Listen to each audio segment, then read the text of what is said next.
नमस्कार दोस्तों, स्वागत है हमारे YouTube चैनल QSR JK में। यदि आप चैनल पर नए हो तो हमारे YouTube चैनल QSR JK को सब्सक्राइब करें और बेल आइकन को प्रेस करें ताकि जो भी मैं वीडियो अपलोड करूं उसका नोटिफिकेशन आपको तुरंत मिले।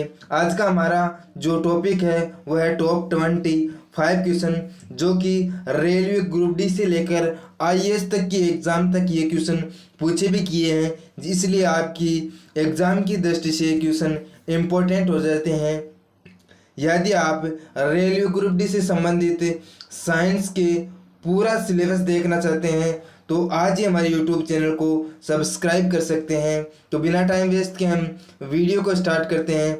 आपके सामने प्रथम प्रश्न है कि सूची फर्स्ट और सूची सेकंड को साथ सम्मिलित कीजिए और सूचियों का प्रयोग कर सही उत्तर का चयन कीजिए।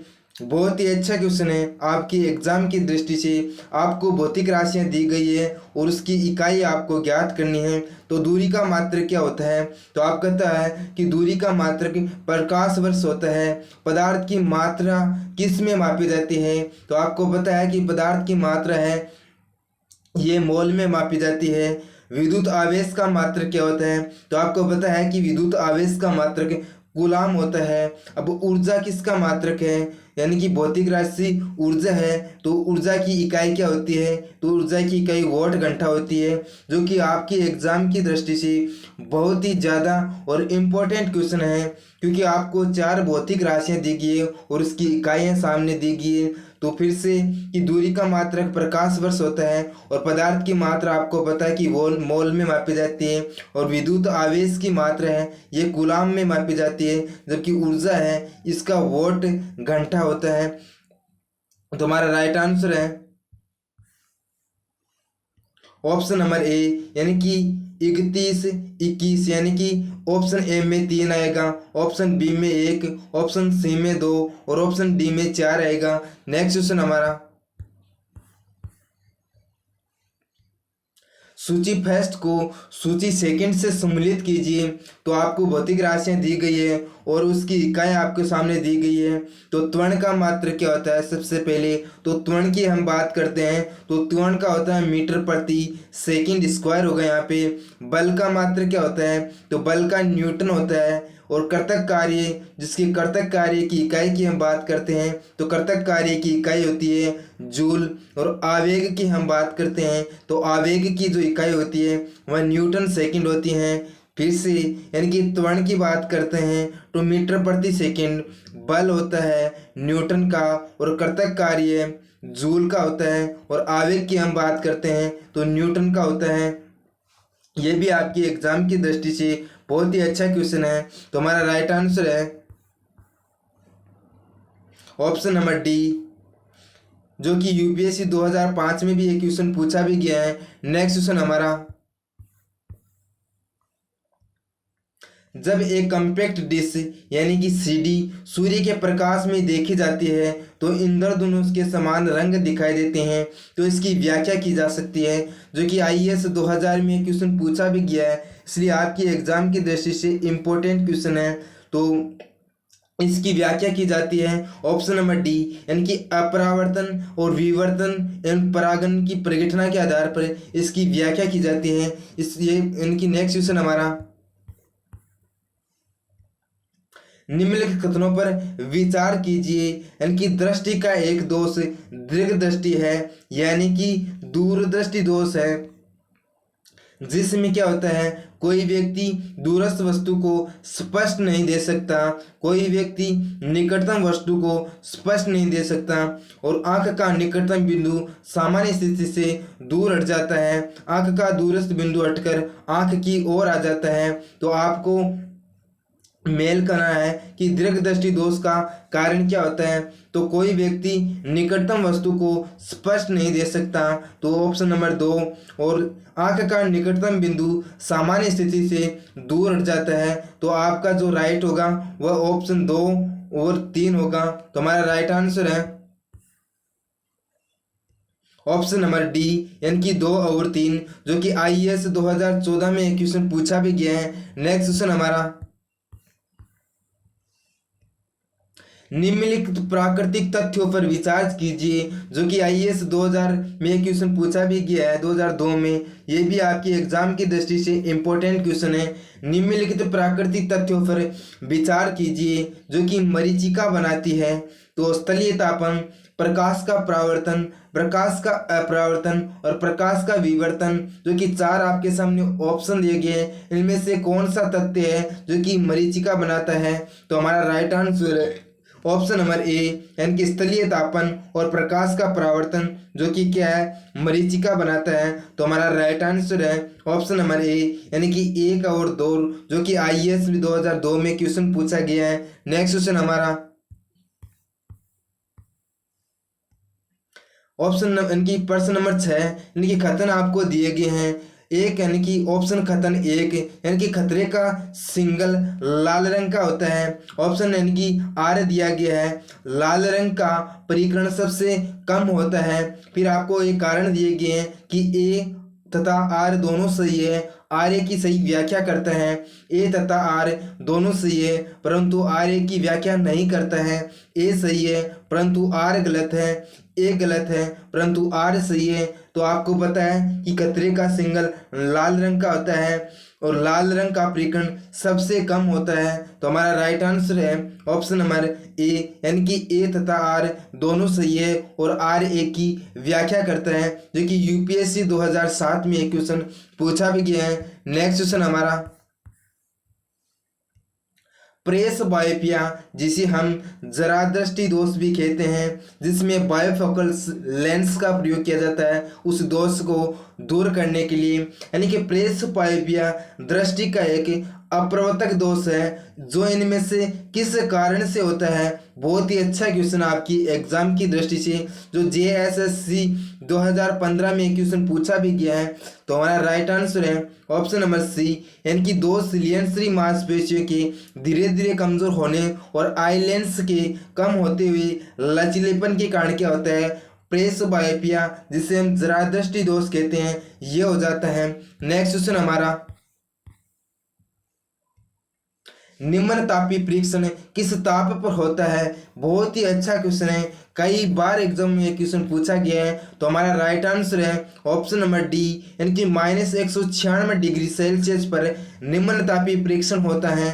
नेक्स्ट क्वेश्चन हमारा न्यूनतम तापमानों, जिसे हम क्रायोजेनिक बोलते हैं, का अनुप्रयोग होता है। बहुत ही अच्छा क्वेश्चन है, जो कि आईएएस 1999 में और 2018 में ये ग्रुप डी में क्वेश्चन पूछा गया था। तो न्यून तापमानों, जिसे हम क्रायोजेनिक्स बोलते हैं, इसका अनुप्रयोग ऑप्शन नंबर डी, यानी कि अंतरिक्ष यात्रा और चुंबकीय प्रत्युत्पादन और एवं दूरमति में न्यूनतम तापमानों या क्रायोजेनिक का प्रयोग किया जाता है। नेक्स्ट क्वेश्चन हमारा पहाड़ों की चोटियों पर आलूओं को पकने में अधिक समय क्यों लगता है? यह क्वेश्चन एनटीपीसी अब की बार पूछा भी गया था और एसएससी सीपीयू एसआई 2012 में क्वेश्चन पूछा भी गया है। तो हमारा राइट आंसर है ऑप्शन नंबर डी, यानी कि वायुमंडलीय दाब कम होने के कारण पहाड़ों की चोटियों पर आलू को पकने में अधिक समय लगता है। नेक्स्ट क्वेश्चन हमारा तेज हवा वाली रात्रि में ओस नहीं बनती है। ये क्वेश्चन भी बहुत बार एग्जाम में पूछा गया है, जो कि बीपीएससी 1995 में भी ये क्वेश्चन पूछा भी गया था। तो तेज हवा वाली रात्रि में ओस नहीं बनती है, तो इसका कारण ये है कि ये वाष्पन की दर क्या है, तेज हो जाती है, जिसके कारण क्या है, तेज हवा वाली रात्रि में ओस नहीं बनती है। नेक्स्ट क्वेश्चन हमारा स्पष्ट प्रतिध्वनि सुनने के लिए परावर्तक तल व ध्वनि स्रोत के बीच न्यूनतम दूरी होनी चाहिए। बहुत ही अच्छा क्वेश्चन आपकी एग्जाम की दृष्टि से। ये क्वेश्चन आरटीएस 2003 में भी ये क्वेश्चन पूछा गया है। तो हमारा राइट आंसर है ऑप्शन नंबर डी, यानी कि 30 मीटर की दूरी होनी चाहिए परावर्तन तत्व तथा ध्वनि स्रोत के बीच। नेक्स्ट क्वेश्चन हमारा रडार की कार्य प्रणाली निम्न सिद्धांत पर आधारित होती है। बहुत ही अच्छा क्वेश्चन है आपकी एग्जाम की दृष्टि से। यह क्वेश्चन भी अब की बार एनटीपीसी में यह क्वेश्चन पूछा गया था और 2018 में भी यह क्वेश्चन पूछा गया था रेलवे ग्रुप डी में। तो हमारा राइट आंसर है ऑप्शन नंबर बी, यानी कि रेडियो तरंगों का परावर्तन रडार की कार्य प्रणाली सिद्धांत पर आधारित होता है। नेक्स्ट क्वेश्चन हमारा, बिजली के बल्ब के मुकाबले फ्लोरेसेंट ट्यूब अधिक पसंद की जाती है, क्योंकि इसका कारण क्या है? तो हमारा राइट आंसर है ऑप्शन नंबर सी, यानी कि ट्यूब में जो विद्युत ऊर्जा होती है वह लगभग पूरी तरह से क्या है, प्रकाश ऊर्जा में परिवर्तन हो जाती है। इसलिए बिजली के बल्ब के मुकाबले फ्लोरेसेंट जो ट्यूब होती है वो अधिक पसंद की जाती है। तो हमारा right answer option number C. ये आपके एग्जाम की दृष्टि से बहुत ही अच्छा क्वेश्चन है। नेक्स्ट क्वेश्चन हमारा, विद्युत बल्ब के तंतु के निर्माण में टंगस्टन का प्रयोग क्यों किया जाता है? बहुत ही अच्छा क्वेश्चन आपकी एग्जाम की दृष्टि से। यह क्वेश्चन CDS 2014 में भी एक क्वेश्चन पूछा गया है। तो हमारा राइट आंसर है ऑप्शन नंबर डी, यानी कि जो टंगस्टन होता है इसका गलनांक उच्च होता है, इसीलिए इसका प्रयोग विद्युत बल्ब का जो तंतु होता है उसमें निर्माण के लिए इसका प्रयोग किया जाता है। नेक्स्ट क्वेश्चन हमारा, नाइक्रोम के तार हीटिंग एलिमेंट्स के रूप में प्रयुक्त किए जाते हैं, क्योंकि इसका कारण क्या है? तो ऑप्शन ए, यानी कि इसके तार खींचे जा सकते हैं। ऑप्शन बी, इसका विशिष्ट प्रतिरोध अधिक होता है। ऑप्शन सी, लाल तप्त होने पर ये ऑक्साइड नहीं बनाता है। ऑप्शन डी, उपयुक्त बी और सी दोनों के कारण। तो हमारा राइट आंसर है ऑप्शन नंबर डी, यानी कि उपयुक्त यानी कि बी व सी दोनों के कारण, यानी कि जो नाइक्रोम में का जो तार हीटिंग एलिमेंट के रूप में जो प्रयोग किया जाता है इसका प्रतिरोध क्या है? उच्च होता है। ये लाल तप्त होने पर क्या है? ये ऑक्साइड नहीं बनाता है, इसलिए नाइक्रोम के तार हीटिंग एलिमेंट के रूप में क्या है, प्रयोग किए जाते हैं। ये भी आपकी एग्जाम की दृष्टि से इंपॉर्टेंट क्वेश्चन है, बहुत बार एग्जाम में पूछा भी गया है। नेक्स्ट क्वेश्चन हमारा, डायनेमा का कार्य सिद्धांत निम्न में से किससे संबंधित है? तो डायनेमा को आपको पता है कि डायनेमा क्या होता है कि यांत्रिक ऊर्जा को क्या है, विद्युत ऊर्जा में परिवर्तन कर देता है। अब की बार एनटीपीसी और 2018 में ग्रुप डी में भी एक क्वेश्चन पूछा गया था। तो हमारा राइट आंसर है option number D. Next question हमारा, डायनेमा विद्युत जनरेटर के कार्य का सिद्धांत है। तो हमारा राइट आंसर है ऑप्शन नंबर बी, यानी कि जो डायनेमा है जिसे हम बोलते हैं विद्युत जनरेटर, ये विद्युत चुंबकीय प्रभाव पर आधारित होती है। नेक्स्ट क्वेश्चन हमारा, ये बहुत ही अच्छा क्वेश्चन है जो कि यूपीएससी 2003 में एक क्वेश्चन पूछा गया था और 2018 में ग्रुप डी में भी एक क्वेश्चन पूछा गया था कि समस्थानी, जिसे समस्थानियों को हम आइसोटोप भी कहते हैं, होते हैं किसी एक ही तत्व के परमाणु जिनका क्या होता है? ऑप्शन नंबर बी, यानी कि जिसका परमाणु भार क्या होता है? भिन्न होता है, किंतु परमाणु क्रमांक क्या होता है? समान होता है, जिससे हम आइसोटोप कहते हैं। यदि हम यानी कि संभारिक की हम बात करते हैं तो संभारिक में क्या होता है? जो परमाणु क्रमांक है ये भिन्न भिन्न होता है, लेकिन जो परमाणु भार होता है ये समान होता है, यानी कि संभारिक में, जिसे हम आइसोटोन कहते हैं। यह आइसोटोप्स होता है जिसे हम समस्थानी कहते हैं। ये कि यूपीएससी 2003 में क्वेश्चन पूछा भी गया है। नेक्स्ट क्वेश्चन हमारा,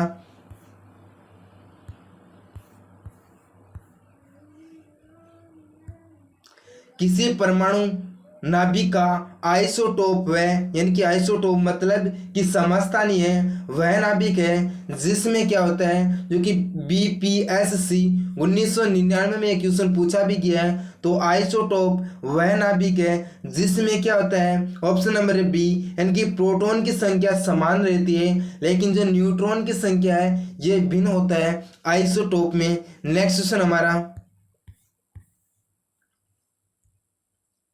झूठ का पता लगाने वाला यंत्र है। बहुत ही अच्छा क्वेश्चन आपकी एग्जाम की दृष्टि से। ये भी यूपीएससी 2015 में एक क्वेश्चन पूछा गया है। तो हमारा राइट आंसर है ऑप्शन नंबर सी, यानी कि पॉलीग्राफ, जो कि झूठ का पता लगाने वाली यंत्र है। नेक्स्ट क्वेश्चन हमारा, निम्नलिखित युग्म से कौन सा एक सही सम्मिलित है? तो ऑप्शन ए यानी कि ओडोमीटर होता है जो कि वाहनों के पहियों द्वारा तय की गई दूरी मापने वाले यंत्र है। ऑप्शन बी आपको दिया गया है कि ओडोमीटर जो कि विद्युत चुंबकीय तरंगों की आवृत्ति मापने का यंत्र है। ऑप्शन सी दिया गया है कि ऑडियोमीटर जो कि ध्वनि तीव्रता की मापने की युक्ति है। ऑप्शन डी दिया गया है कि एमीटर जो कि विद्युत शक्ति मापक यंत्र है, जो कि यूपीएससी 2015 में एक क्वेश्चन पूछा भी गया है। यह आपकी एग्जाम की दृष्टि से बहुत ही अच्छा क्वेश्चन है। तो आपको कौन सा क्या है कि सुमेलित नहीं है? तो हमारा राइट आंसर है ऑप्शन नंबर डी, यानी कि जो एमीटर है ये क्या है, विद्युत शक्ति मापक यंत्र नहीं है, क्योंकि एमीटर है ये विद्युत धारा मापक यंत्र है। और सभी क्या है, राइट है, कि जो ऑडियोमीटर है ये ध्वनि मापने का यंत्र होता है। ओडोमीटर की हम बात करते हैं तो ये विद्युत चुंबकीय तरंगों की आवृत्ति मापने का यंत्र होता है। ओडोमीटर जो कि क्या होता है, वाहनों के पहियों द्वारा तय की गई दूरी मापा जाता है। तो ये आपकी बार एनटीपीसी में एक क्वेश्चन पूछा गया था कि ओडोमीटर क्या है, तो ऑप्शन दिया गया था आंसर कि वाहनों के द्वारा पहियों द्वारा तय की गई दूरी मापने का यंत्र। नेक्स्ट क्वेश्चन हमारा, 1 किलोमीटर दूरी का तात्पर्य है। ये भी क्वेश्चन बहुत बार एग्जाम में पूछा गया है। तो हमारा राइट आंसर है ऑप्शन नंबर बी, यानी कि 1000 सेंटीमीटर 1 किलोमीटर के बराबर होती है। नेक्स्ट क्वेश्चन हमारा, 1 नॉटिकल मील बराबर होता है, जो कि बीपीएससी 2002 में एक क्वेश्चन पूछा गया था, इसलिए आपकी एग्जाम की दृष्टि से इंपॉर्टेंट हो जाता है। तो 1 नॉटिकल मील की हम बात करते हैं तो 1 नॉटिकल मील है ये 1.85 किलोमीटर के बराबर होता है। तो हमारा राइट आंसर है option number C. Next question हमारा, किसी परमाणु का रासायनिक व्यवहार निर्भर करता है। बहुत ही अच्छा क्वेश्चन आपकी एग्जाम की दृष्टि से, यह एसएससी 2010 में क्वेश्चन पूछा भी गया था। तो हमारा राइट आंसर है ऑप्शन नंबर सी, यानी कि न्यूक्लियस के गिर्द घूम रहे इलेक्ट्रॉन की संख्या पर क्या होता है, परमाणु का रासायनिक व्यवहार निर्भर करता है। दोस्तों यदि वीडियो अच्छा लगे तो अपने दोस्तों को शेयर करना और अपने दोस्त का चैनल सब्सक्राइब करना, ताकि जो भी मैं वीडियो अपलोड करूं उसका नोटिफिकेशन भी आपको क्या है, तुरंत मिले। क्योंकि यहाँ पर आपको डेली टॉप 25 क्वेश्चनों का टेस्ट लिया जाता है और साथ ही आपको जो 2018 में रेलवे ग्रुप डी में जितने भी टॉपिक पूछे गए थे उन सभी टॉपिकों को आप टॉपिक वाइज कवर कराया जाता है। यदि आप सभी टॉपिकों पर देखना चाहते हैं तो आप चैनल को सब्सक्राइब करें और बेल आइकन को प्रेस करें, ताकि जो भी मैं वीडियो अपलोड करूं उसका नोटिफिकेशन आपको तुरंत मिले और आपको रेलवे ग्रुप डी से संबंधित पल पल की खबर मिलती रहे। जय हिंद दोस्तों।